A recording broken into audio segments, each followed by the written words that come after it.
Thank you. And full disclosure, my sister is the chef de cuisine at Island Creek Oyster Bar.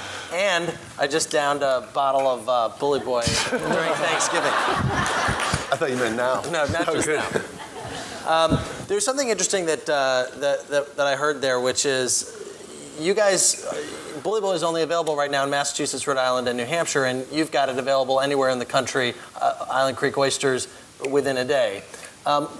What about that? When do you want to, or do you want to grow and become a national brand? And what are the risks of that? Yeah, that's a huge question for us right now. Is we're sort of, the liquor industry is hugely competitive. At the end of the day, it's a commodity, and unless you're growing, you're kind of dying. It's the old cliche. Obviously, we think we make a superior product, but there's others out there. And so we recognize the fact that we need to grow the brand, but we don't have the budget to sort of splash billboards and sort of enter a market with a huge uproar. So it really is more word of mouth, grassroots. So the approach we've taken is to sort of be an inch wide, a mile deep, be in every account in our backyard before we consider moving into sort of outside the immediate region. But understanding that is an eventuality. We're going to have to at some point. Do you think of yourself as a Boston company or a company that happens to be based here? I think we think of ourselves as a Boston company. I mean, we made a choice to be in Boston. We could have set up the distillery somewhere else. Would have been a lot easier. Yeah, certainly the amount of red tape that we had to go through to open a distillery in Boston was daunting. And really from the start of the application process to us opening was well over a year. So it would have been a lot easier to do it somewhere else. But there again, as we said earlier, then we'd just be a liquor company that, made whiskey and pick a town in Massachusetts. It's not, nationally, it's much more difficult to leverage a small town in Massachusetts than the city of Boston. Skip, you described Boston as your loyal friend from high school who was sort of a wise ass, but also as an academic city with real innovative rigor. As a brand, you said you can harness any one of these personalities.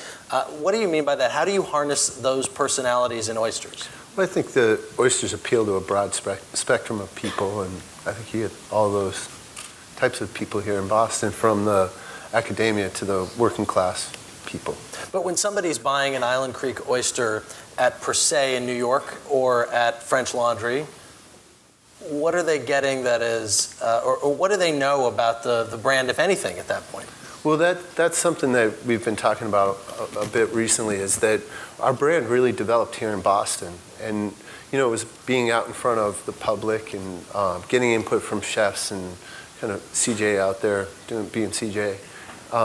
But how do you do that in other cities now? And I think we're starting to in New York, but we sell all over the country, and it's hard to get that brand to mean the same thing in different cities. Do you want to go worldwide? We sell a little bit. Well, we're not selling right now, but we have sold in Hong Kong. We can't sell in Europe. You can't sell in Europe? Yeah, they banned shellfish. Because the word oyster probably is some town in France, and if they don't come from there. We did a trade show. This is a funny story. We did a trade show in Lyon, and people would walk up, and we had the boat that said Island Creek Oysters, and the old people would walk up, and they'd look at the boat, and they'd go, Iceland. And they'd eat the oyster, and they'd say, oh, that's good, Iceland. I'd say, no, it's America, it's Island Creek. And they'd go, oh, terrible.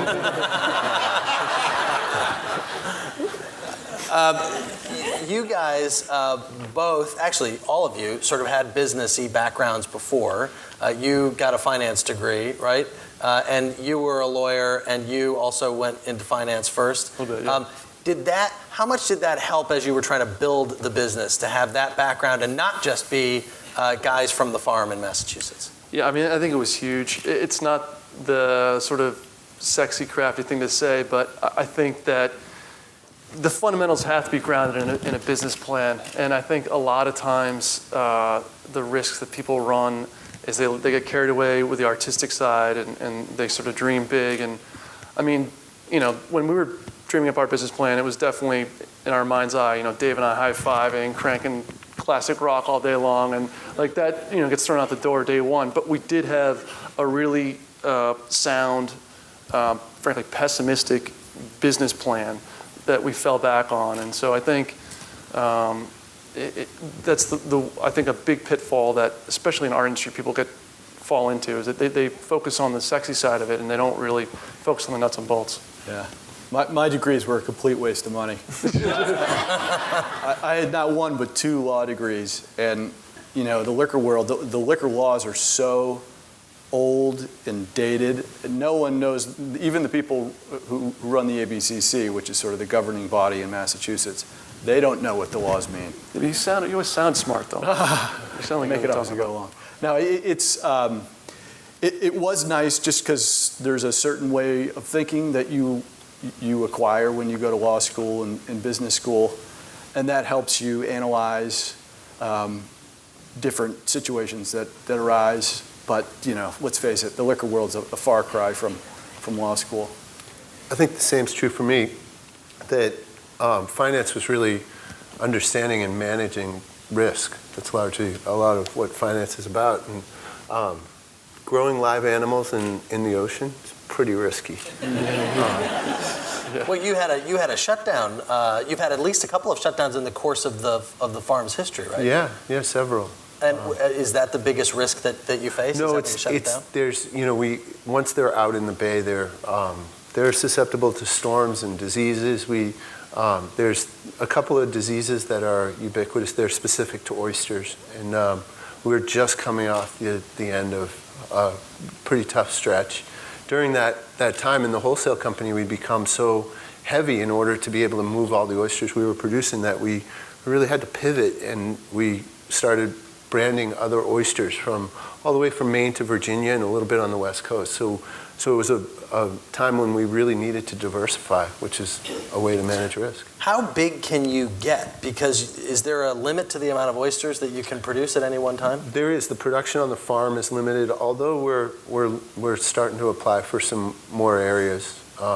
We've been looking at maybe growing oysters in other locations, which we would brand as their own location. But the wholesale company continues to grow through this, buying and selling oysters and representing brands of other oyster farmers. There's a lot of mom and pop operations. One of our favorite ones is a guy down in Barnstable. He's a fireman. He does it part-time. So it wouldn't justify him having a wholesale company. So we sell all of his oysters into our distribution channels.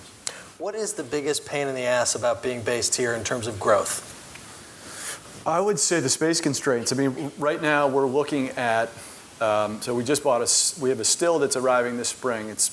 Our still right now is 150 gallons. This one's 750 gallons. That's a big still. And there are a lot of downstream containment units that go along with it that are also quite big. And so we have to get a space that's roughly 3 times the size of our current space. And Boston just doesn't have a lot of industrial space. I mean, where we're sitting now used to be a lot of it, and it's all gotten converted into hotels and condos. And so most of the industrial users have either gotten pushed out of the city limits or they've gotten pushed over to where we are, which is the Newmarket district. But it's tough to find, a building that's got concrete floors, which we need, a loading dock. We need, obviously, a sprinkler system. We need really high ceilings. We need 25-foot ceilings because our still is quite high.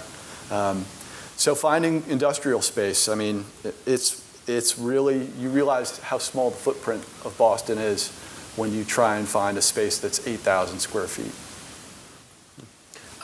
There was some news today that the company Suntory is buying Jim Beam, the maker of Jim Beam and Maker's Mark for $13.6 billion. Does that kind of news affect you at all? We love hearing that. Yeah, we're also for sale for that kind of money.